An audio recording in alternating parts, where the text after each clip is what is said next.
The conflict between Israel and the militant group Hamas is intensifying tonight. Israeli Prime Minister Benjamin Netanyahu is promising a force like never before.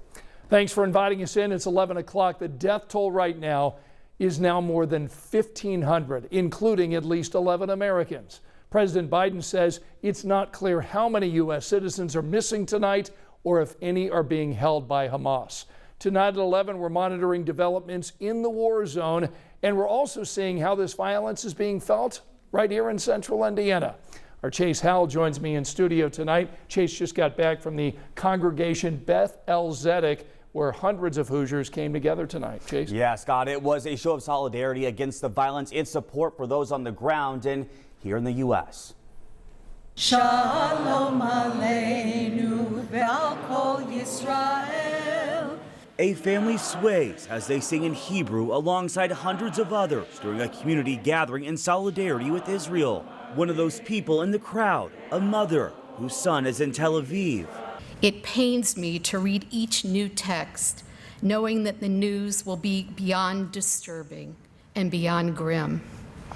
Unfortunately, my husband and I just learned a few minutes ago that one of his good friends growing up, his daughter, son-in-law, and 3 children under the age of 4 were killed. One of the speakers, Greg Maurer, says he just got back to Indianapolis from Israel on Saturday, snapping this photo of an Israeli mayor, Ophir Lipstein, less than 24 hours before he was killed during Saturday night's attack.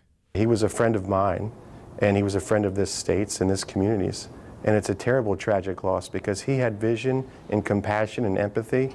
Maurer's daughter, Sophie, goes to high school in Israel and is currently sheltering with friends. His wife tells us they're desperate to get her to safety. She needs to hear us being calm and confident, and we need to hide our own fears and be strong for her. And as people in the war will be picking up their guns to fight, this community will bow their heads and pray for better days ahead.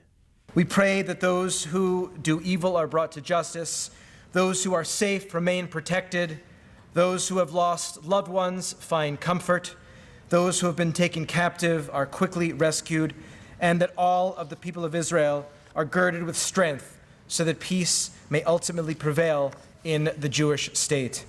Adonai oz la'amo yitein, Adonai yivarech et amo b'shalom. May God grant strength to the Jewish people, and may God bless us with peace. And as we hear about safety, I think this is important to note. The Secure Community Network, the safety and security organization of the Jewish community in all of North America, says there is no known threats in the U.S. or here in Indiana. But he reminds people to stay vigilant, threat or not. Scott? Chase, thanks so much. People in both the Jewish and Muslim communities here in Indianapolis are taking that to heart.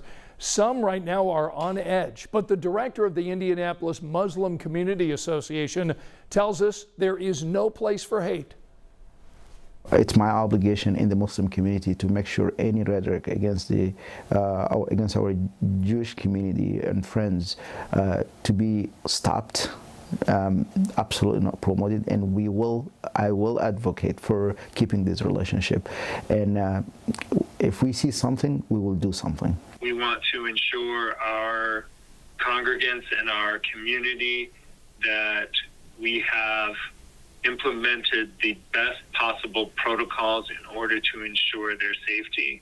And we partner with our local law enforcement on a regular basis. There were 2 rallies taking place tonight in Bloomington, one of them pro-Israel, the other supporting Palestine. IU Newsnet shared this footage with us tonight. They're reporting there was no violence at either of the rallies, but there were some moments tonight that did get heated. IU police were on hand to help keep the peace. One person who attended the pro-Israel rally says the support means a lot. We feel very helpless with what's happening, but I have talked to my family members back in Israel, and they have said, you're doing all you can. They are fully aware of what's happening here tonight, and they're encouraging me and all my friends to be here, and this is all we can do, just hope and pray for better days ahead. People at the pro-Palestine event declined to be interviewed for safety reasons.